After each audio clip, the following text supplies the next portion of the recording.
I pledge allegiance to the flag of the United States of America and to the republic for which it stands, one nation, under God, indivisible, with liberty and justice for all.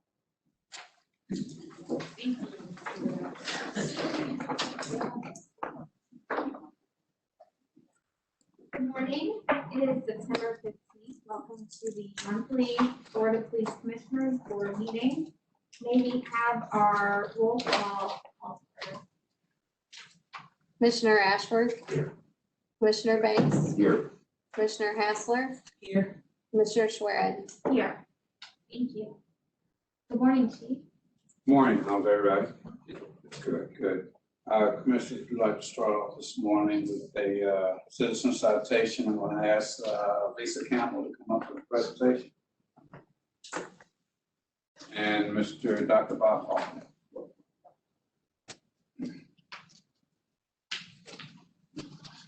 The police department established a partnership with MedRx for an on-demand COVID testing to ensure police employees were tested for COVID promptly when PCR-based COVID testing kits were scarce.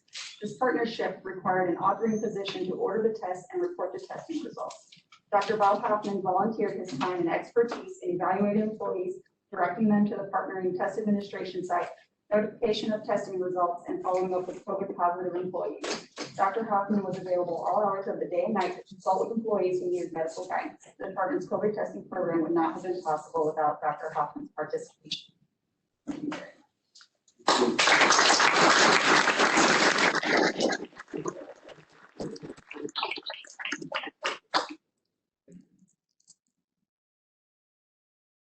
Anybody want to bring it with you? No.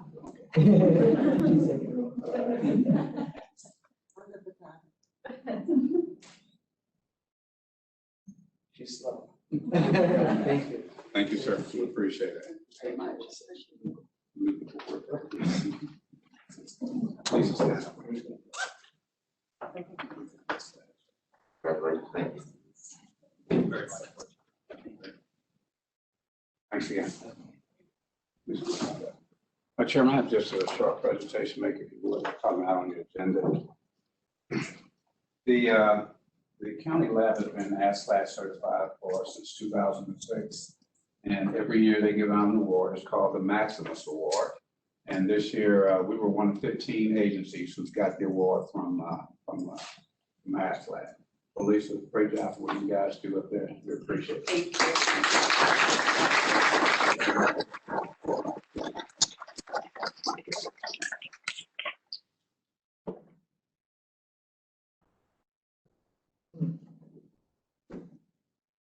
Okay, I think I'm going right to the budget. We had our pre-budget meeting with the county, with Paul Kreitler. And basically with that meeting, what we did was discuss our upcoming 2022 budget.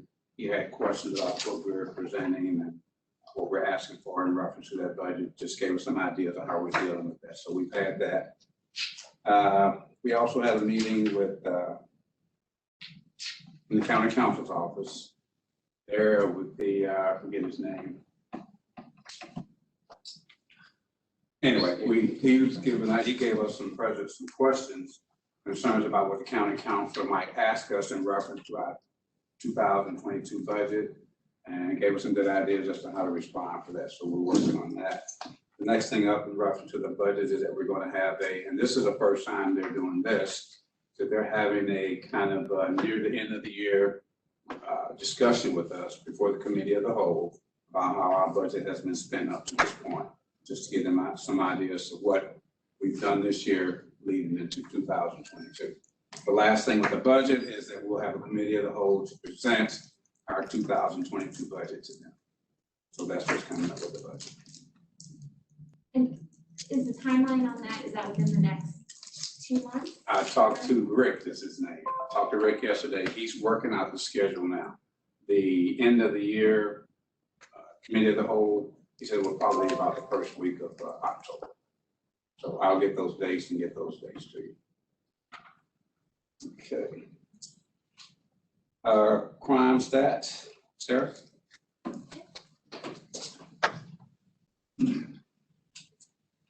Jerry, can you open that PowerPoint first? Sure. Thank you. Good morning.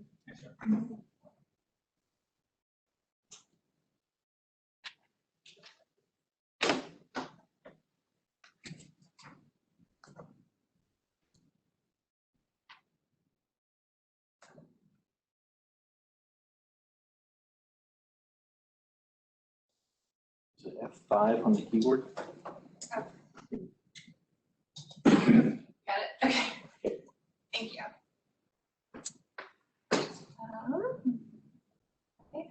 So I'm just going to talk about a couple of things from the normal PowerPoint, and then I was going to show you some of the information from our new open data portal. So first off, the notable events. We're still in line with 2019 on most of our metrics. We're a little up on use of force incidents, but everything else is right in line with 2019. Most of it's above 2020, but as we discussed, 2020 was really weird.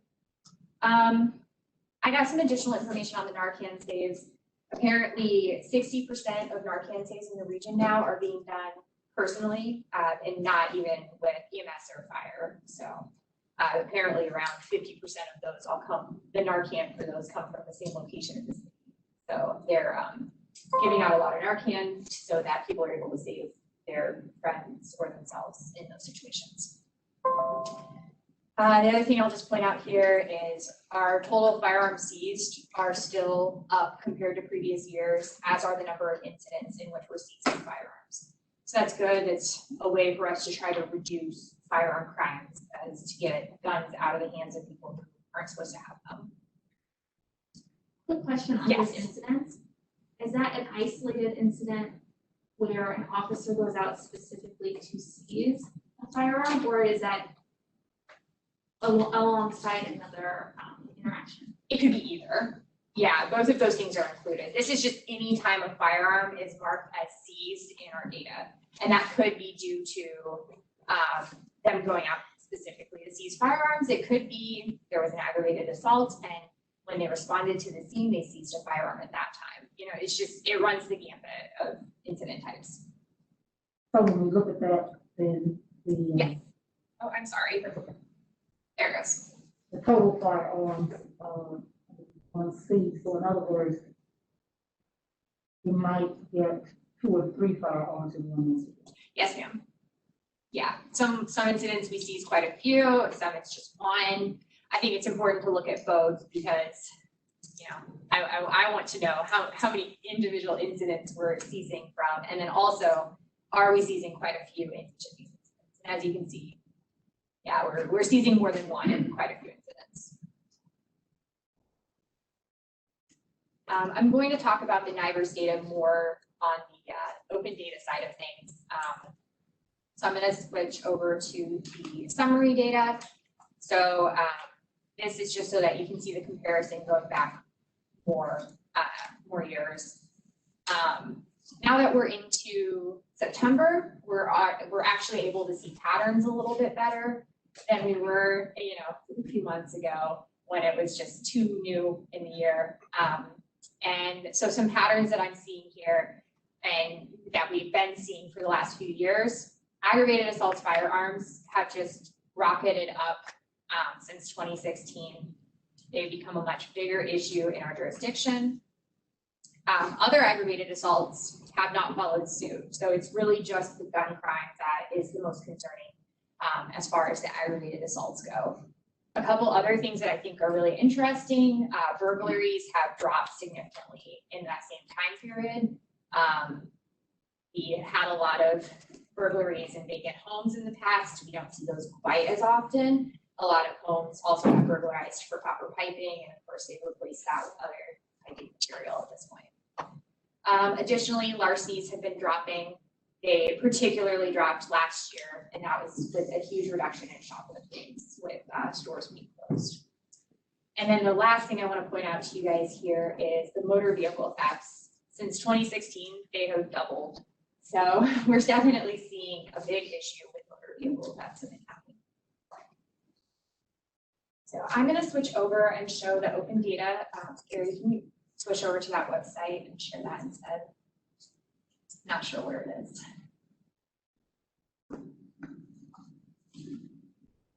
There were some other positives that showed up on there too. So the human trafficking and enforceable rape numbers were down pretty substantially too. Yeah, now I will say that human trafficking is more complicated. It takes a long time for those to get reported because those crimes just, the investigations last a really long time.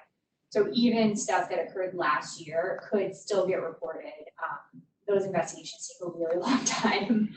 Thank you, Gary. But you're absolutely right. The forcible rates have decreased as well, which I'm of course pleased to see. So the other thing I wanted to show, you were last month, you're interested in looking at it more precinct to precinct. And this is our open data portal. It's available for anyone to see. And it has data for all of 2021. What we're looking at right now is just August. So a couple of things that I thought were interesting. I'm going to reduce this down to just crimes against persons, first off. And there we go. So as you can see, our crimes against persons are still mostly concentrated in North County, Jennings, and Central County. There's a good chunk here in Central County in this unincorporated area. There's some apartment complexes that we've been seeing a lot of assaults in recently, as well as some other areas of unincorporated Central. And as usual, there's a few areas in Spanish Lake that we see, a few like concentrated areas. And there's some areas in South County as well that we see these kinds of crimes in. Yes. In comparison, when you look at the crimes against property, North County is still the highest, but South County and Afton are not that far behind considering the population differences between these. And as you can see, it's just really lit up with property crimes. There's a lot of property crimes in our jurisdiction. In every precinct, the most common crime type is larceny. And if we look at the motor vehicle thefts, which is another very common one, we see that those are actually occurring all over South and Afton quite a bit, and a lot less likely to be occurring in the last month in North County. So I think that's a really interesting thing to see happening, how many motor vehicle thefts have been occurring in South and Afton. Which category would catalytic converters sit? So they are under larcenies. Unfortunately, I at this time cannot break down the different larceny types in the data for this specific map, but those are still also occurring the most in South and Afton precincts. So there's also been some in Fenton. Yeah, I didn't know if it affected your car theft. Not in this specific number. No, those are under larcenies. I'll look on this week as well. As you can see, there's quite a few of those happening down there as well. More larcenies up in North County precinct as well. Those also include car cloudings where they steal from within the vehicle. They include shopliftings as well right now. So it's a little hard to break it down for this specific map. That's a great question. And then the last crime type is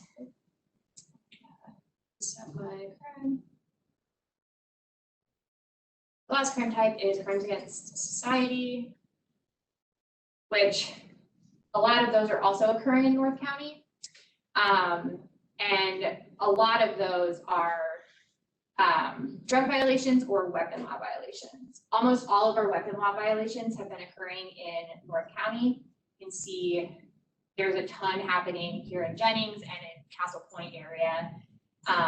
And those fall in line with generally where our shot spotter locations are. If they go to a shot spotter call and find shell casings, it's a weapon law violation. But there's also drug violations occurring all over the county. There's a lot in South and Afton for those as well. Those are kind of more spread out. Are there any other questions about the current crime trends? So Sarah, with respect to this, Yes. this is the site you sent us yesterday. Yes. Can you start at the very beginning of that website and show us how to get to the point that you Yeah, absolutely. So, so this is the open data portal for St. Louis County government. To get to that specific point, you go to interactive maps, which opens up this page. And we're part of public safety. So when you go to public safety, we're the very first option. Or this map is the very first option. There are other things in here, not very many at this moment, but shortly I'll be adding a couple other dashboards that I will talk about in the future. But this one is this very first map. If you click on it, which I did, but it's very slow, it'll open up to right where I just showed.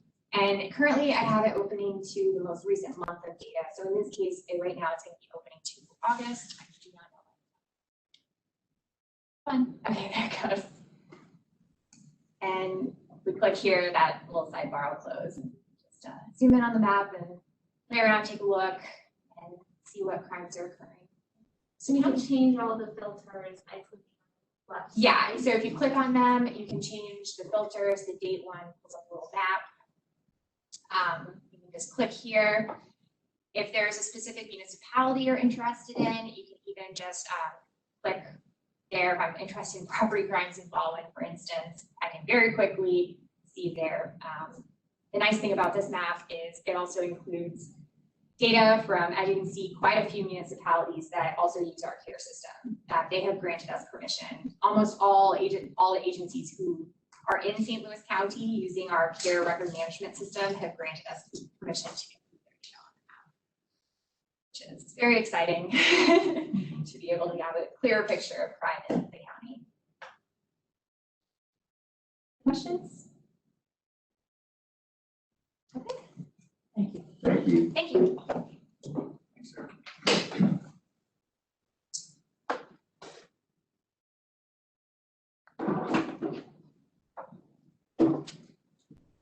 Thank you, Sarah. Sarah mentioned the number of aggravated assaults that we had throughout the county. And at the same time, she mentioned the number of weapons that we take off the street. That's the best way that we have in trying to cut down the aggravated assaults, is to take weapons off the street. So we're doing a little bit of both of that. She mentioned the catalytic converters, thefts. Chief Budwig has gotten with Captain Lohr. We're redirecting our special operations units to control those areas where we're having those issues at. And they've done a good job up to this point. There was one incident where they were patrolling for a catalytic converter theft, and they came across a vehicle stop where they got some guns out of that particular stop. Those guys were wanted for a number of issues. So we have redirected them to try to help with some of these issues. Next up, I put a time limit on him too with human resources. Do you want to order lunch? So as a quick overview, I'm going to go through the traditional staffing report and then touch some things on recruiting and follow up what we discussed last time, and also some personnel matters that were of concern. So with respect to the traditional staffing report, we're authorized at 972 right now. You'll notice that's 7 down from last time. That's because of the Hazelwood School District contract that reduced that by 7. So we have 57 current vacancies. As you know, class 203 started. We still have 10 county recruits in that class. They started on June 25th. Right now we have 7 for class 204, which begins in January.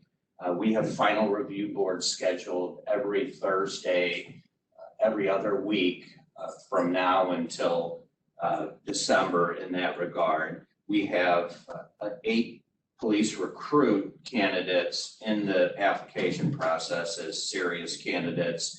We have 3 experienced police officers in the background process right now. And with respect to the individual recruiting that I've been talking about, just one particular candidate who we've now hired, an experienced city officer. That officer is highly qualified, very motivated to come to St. Louis County. But a shout out to Sergeant Granda, who had a personal relationship with that officer and I think was part of encouraging the officer to come here. So that's that granular individual recruiting aspect that that we're trying to push and that we're seeing success with. The professional staff is authorized at 370. We have 332 actual professional staff members, and that's a vacancy of 38. The two key areas there were 7 dispatchers down and 10 security officers down. The good news with respect to the dispatchers is that we have the November 1st Public Safety Dispatcher Academy class. It's full. We have 12 candidates that are enrolled for that already. So, and as I've indicated before, we're working with communications to try and increase the number of academy classes. They just have a training issue once they get out of their academy. That's PSD class number 11, by the way. So with respect to recruiting and applicants and so forth, as I've indicated before, and the numbers that I shared with you recently, so in 2018, there were 3,400 applications. In 2020, there were 2,200 applications. That's no surprise, as the nationwide trend toward law enforcement employment has been less of an interest. But the good news is that our batting average is going up on that. So, for example, of the 777 police officer applicants in 2018, we hired 6% of those. Of the 442 in 2020, we hired 12% of those. So although the number of applications are going down, we're seeing still a steady hiring and an increase in the percentage. So you can interpret that as perhaps an efficiency in receiving less applications. The good side of that is that we're still keeping the number of hires and the percentages up on that. Is there a reason for that? For have we the- done anything to be clear on the qualifications that we require?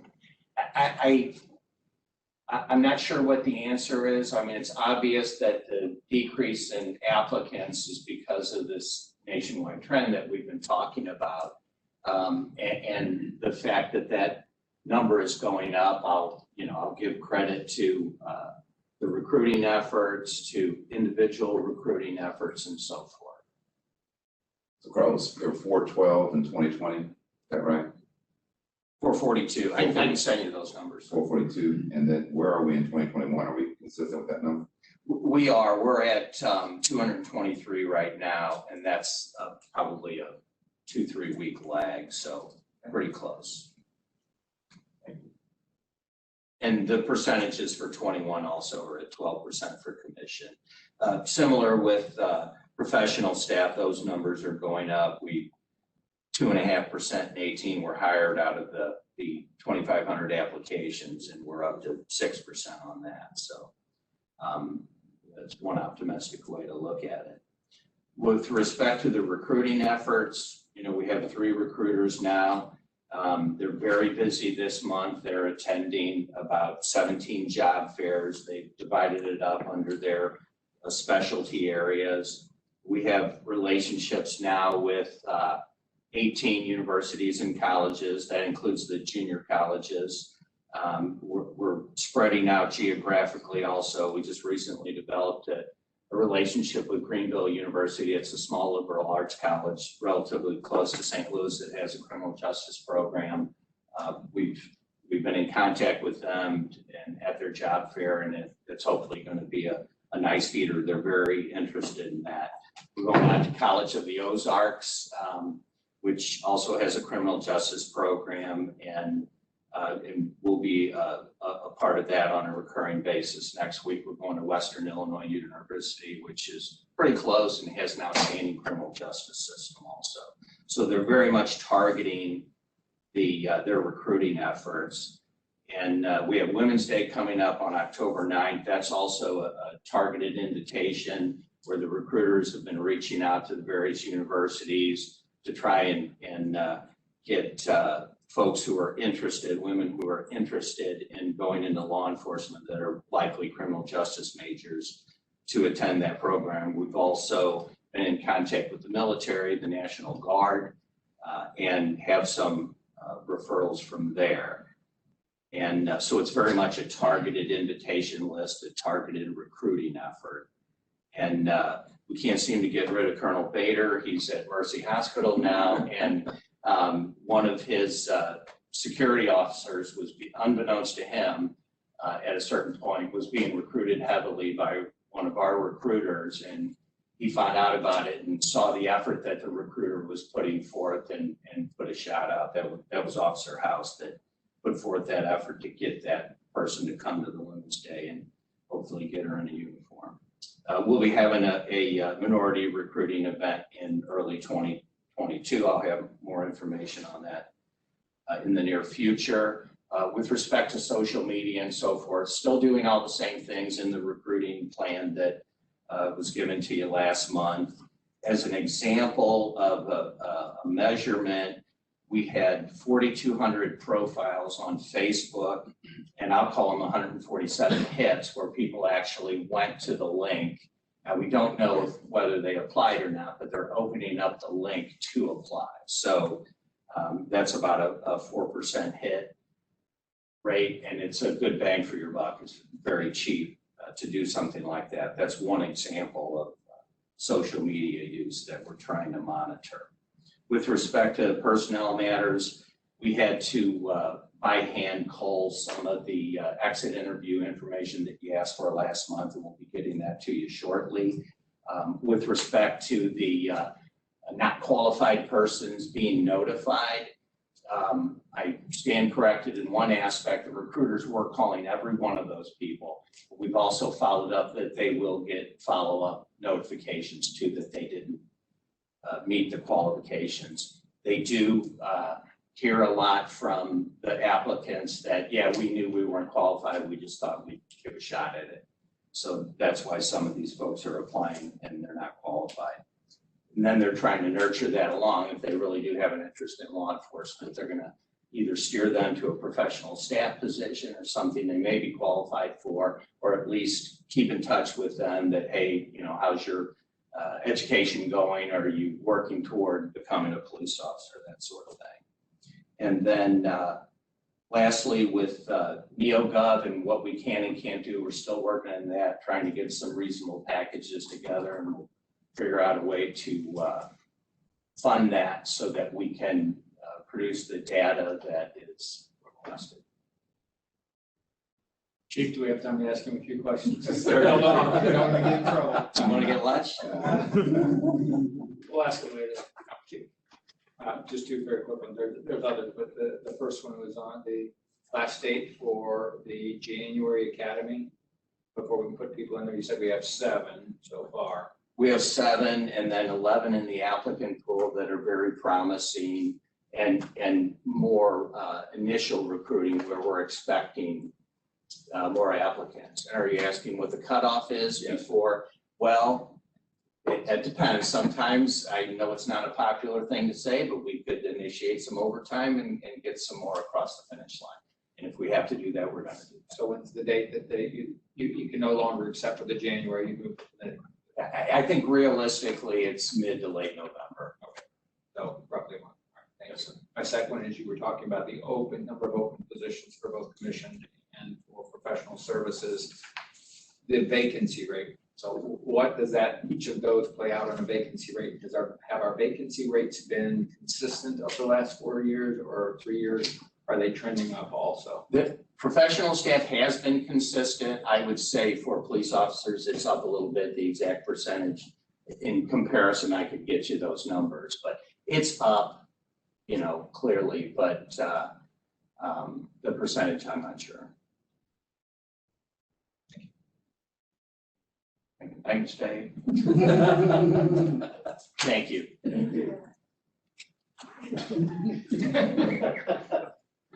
I was asked that question the other day about police officers leaving, and we found that they're leaving for a number of reasons. A lot of it is getting out of police work altogether.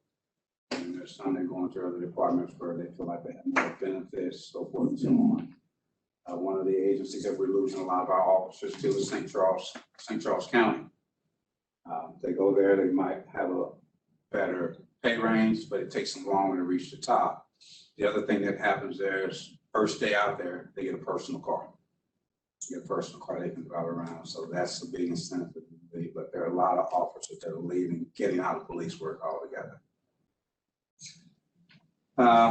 Next up is Can I ask a question? Mhm.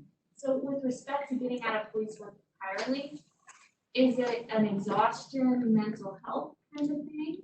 Or is it more of a social pressure where we are in the world kind of thing? I think it's a little bit of both. You know, they're seeing, you know, what's going on in the police profession, and a lot of them don't want to really deal with that. And then there are other issues where, situations where they're leaving for a better paying job. Just does not happen to be in police work. Michelle, was your question to get at what could we prevent if we offer different support, or is that where you're going with your question? My next question was gonna be, are we offering that necessary support to make sure that all of our officers know that we've got them? And We, one of the things that we've done when the officers have decided to leave is that we've asked the captains to sit down and talk with them, try to get some kind of idea as to why they're leaving. If they can, talk them into not leaving.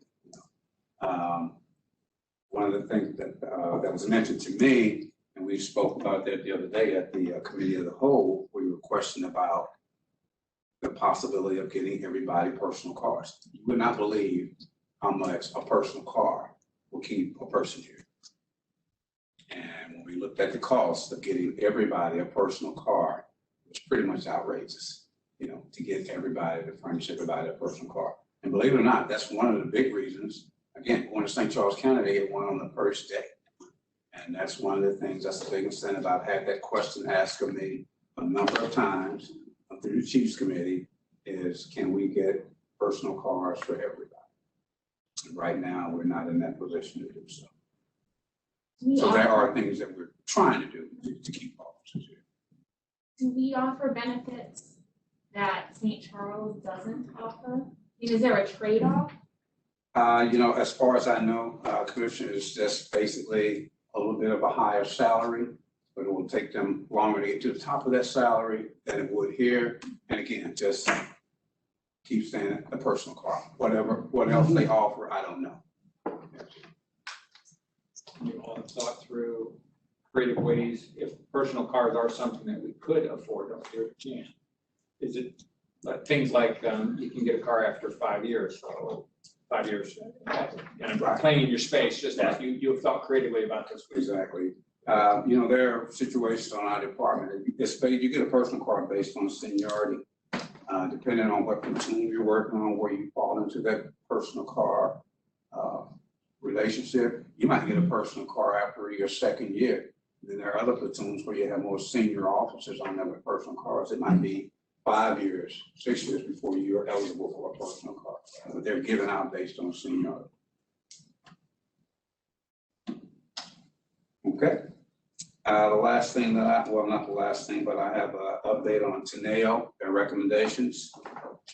In your folder, let's see the chart that we've been providing as far as what we're doing with the Teneo recommendations that they've given us. We've started some, we've completed a couple of others. One of the issues that they had with us was the criminal intelligence unit getting all of their policies online. So they have done that. The evaluation on the 10-hour shifts, as to how it's working and how it relates to us possibly going to a 12-hour shift. That evaluation is still going on.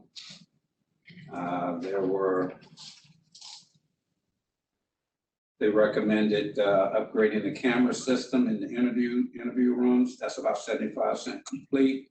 The cameras have been installed and the training is going on to operate those cameras in the interview rooms. And the last thing I have to mention is the fact of the CAD system. Commissioner, you've been working on that with the ARPA money, trying to get that done. So that was two of the biggest recommendations they had for us as far as facilities is, one is the CAD and the other one is property control. So we're working on that. On the 25th, 26th, and 27th of this month, we went on a retreat that was sponsored by Teneo.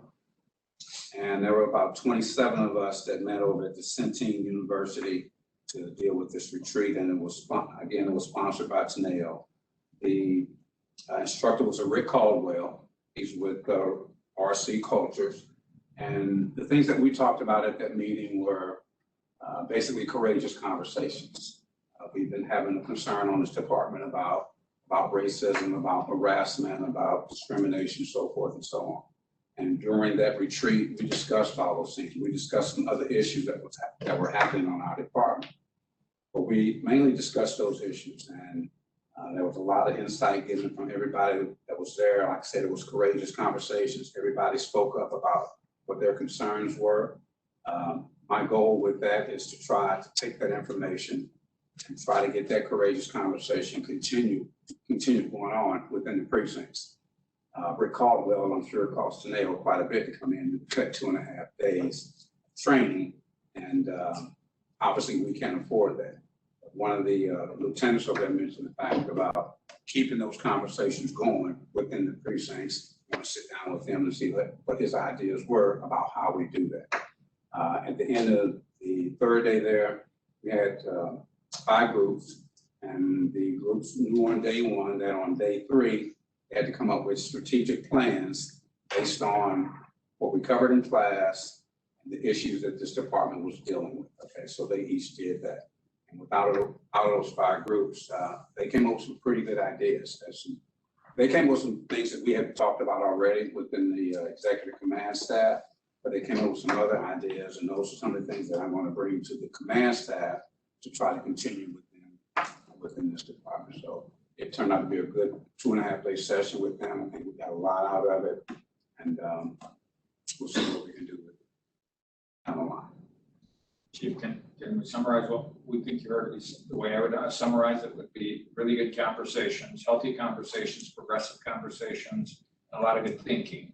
Next step is we have to turn that thinking into something we're going to physically do, mentally do, emotionally do. And that's my plan. I had the research plan and analysis to give me the ideas of those ideas that came up in the 5 groups.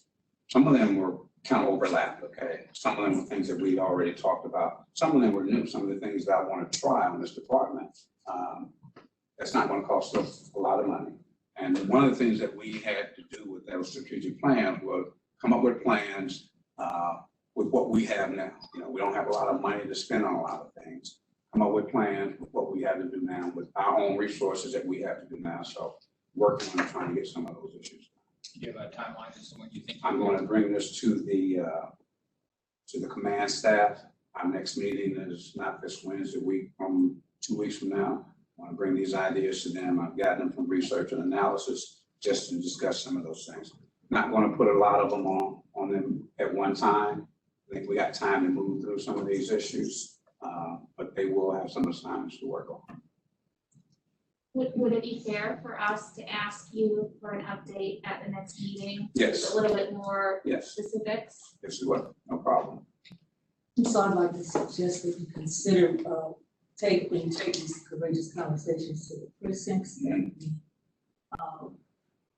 well, it's more of a question, I suppose. Who will lead those kinds of conversations? Is there somebody have training to do that?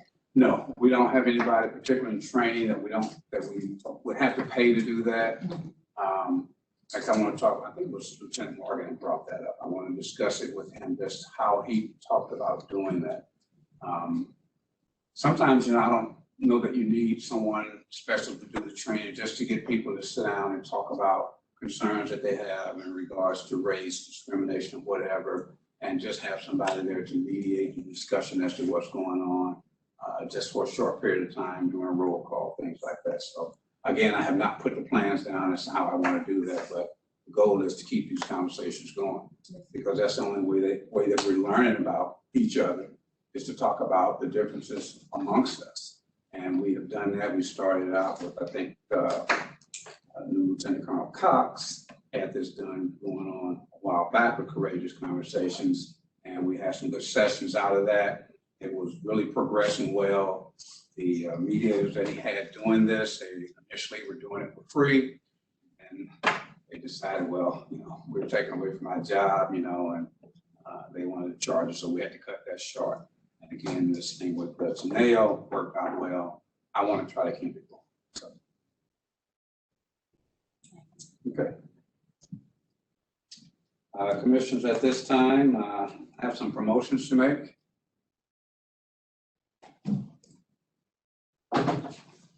Colonel Cox.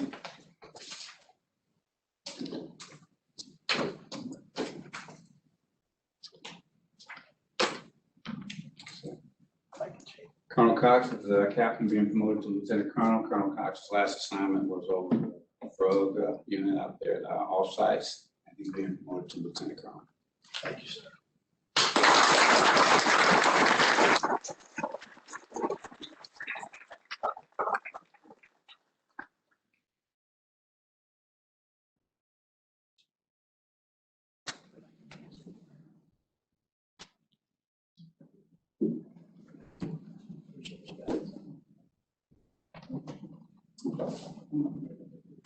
We'll come back.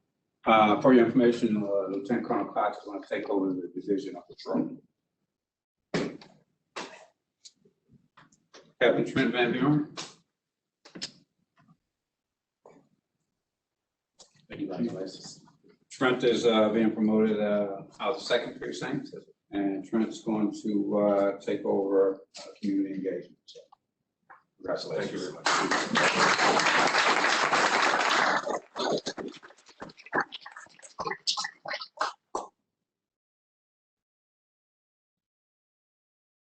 She's got a camera now. She's.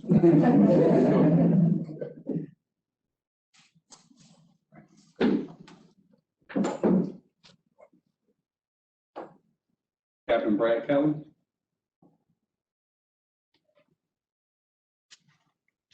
Congratulations. Brad's been promoted out of the 3rd precinct, and Brad's going to take over security services for us.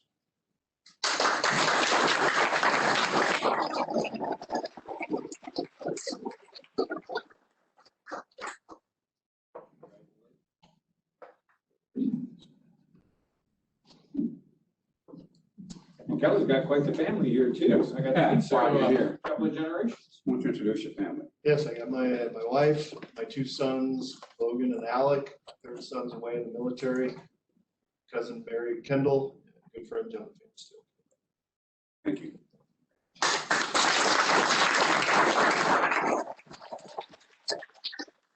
Captain, you got anybody here? I brought my lovely wife. We want to get her. We want to get her, right? Colonel, you got anybody? Just some friends hanging out on the back.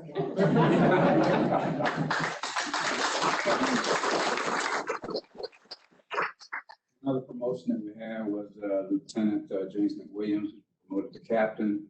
He's going to stay in BPS, Internal Affairs, but he's off at training now in Jeff City, so he'll be back shortly.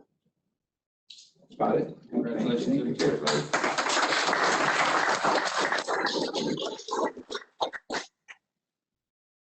Commissioners, that's all I have. Thank you, Chief. Next time, Michelle, we have some guests.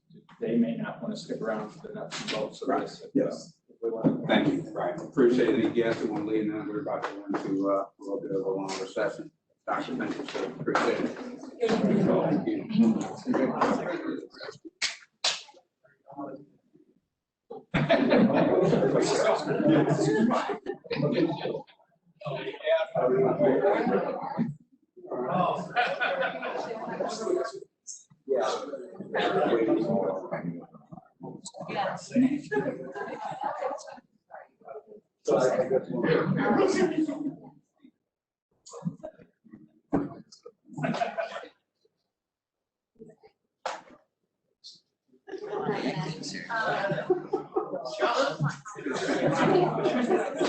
Hey, Juan.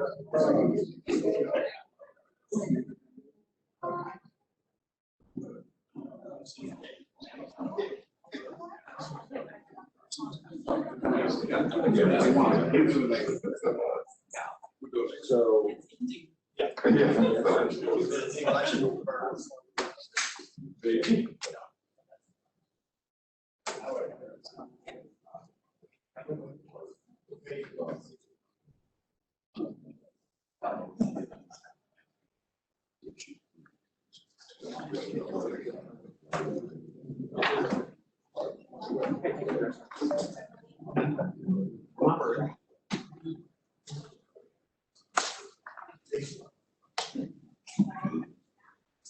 Let's go with us. We'll now move on to approval of minutes from the meetings on August 11th and September 3rd. May I have a motion to approve the minutes? I move the minutes of previous meetings. All in favor? Aye. Those meeting minutes shall be approved. Next on our agenda are letters and communications. Do we have any letters? No. Okay. Any old business? Hearing none, I'll move on to new business. First item on our agenda are contracts. The first contract for approval is a memorandum of understanding with Clock Group Incorporated to access data for the purpose of gaining awareness with respect to communities the department serves, protects, and to facilitate investigation. The next contract is a police service agreement with Riverview Garden School District for 5 school resource officers and 5 designated police vehicles for the regular school year, and a professional services agreement with Blue Wall Institute. The department was previously awarded funds in fiscal year 20 for law enforcement, mental health, and wellness grants. And this professional services agreement is for training up to 30 students for 2 days of training to train employees to be designated as peer support mentors. I have a motion to approve these 3 contracts. Second. Any discussion? All in favor? Aye. Contract shall be approved. Next is a professional services agreement with Advanced Police Concepts for a academy course to teach a program entitled Report Writing for Proactive Control. Professional services agreement with Vista Law Enforcement Training and Consulting LLC for an academy course entitled New Detective Workshop. A professional services agreement with the Right Solution Incorporated for an academy course entitled Stress Management for Dispatchers. And a professional services agreement with the City of Clayton for the assignment of 1 police officer to the academy. The City of Clayton will be reimbursed by the county in the amount of the employee's salary during the contract term. May I have a motion to approve these contracts? I move. I'll second. Any discussion? Hearing none, all in favor, please say aye. Aye. These contracts shall be approved. Okay. Go ahead. Under new business, I would just like for the record to thank Chief Gregory as well as Captain Law, who were out there to make this year a great success at the PGA Champions Tour. The chief was actually there. Captain Law and his guys were there every day. And as you know, we had over 50,000 people in 3 days, which well exceeded their numbers. And as far as I know, everything proceeded without incident. And that is in great part to the fact of the police presence that we had there. His men were riding around all day. I saw them all day, every day, riding around in golf carts and making sure everything was safe, secure. So I want to thank the chief for being out there and having your guys out there, and Captain Law for having his precinct guys out there as well. Thank you. Thank you. Very well done. That, for those of you who are not as familiar, that was a shining moment for the entire community of St. Louis. That the tournament itself, just everything was. So the experience overall was great for our entire community. So, And no incident was great. no It was a great incident, part. always. Thank you. Any other new business? Did we receive any correspondence for the public forum? No, ma'am, we did not. Thank you. Next on our agenda, the Board of Police Commissioners may vote to go into closed meeting for legal advice and review of claims and lawsuits involving the police department, section 610-0211 RSO, and section 114-0201 SLCRO. Discussion of employee and personnel matters, section 610-0213 and 13 RSO, and sections 114-0203 and 13 SLCRO, And an update on union negotiations, section 610.0219 RSMO and section 114.0209 SLCRO. We have a motion to go into closed meeting. Move that we go into closed session. May we have a roll call vote, please? Commissioner Ashworth, Yes. Commissioner Banks, Yes. Commissioner Hassler, Yes. Commissioner Schwerin. Yes. We'll now be in closed meeting.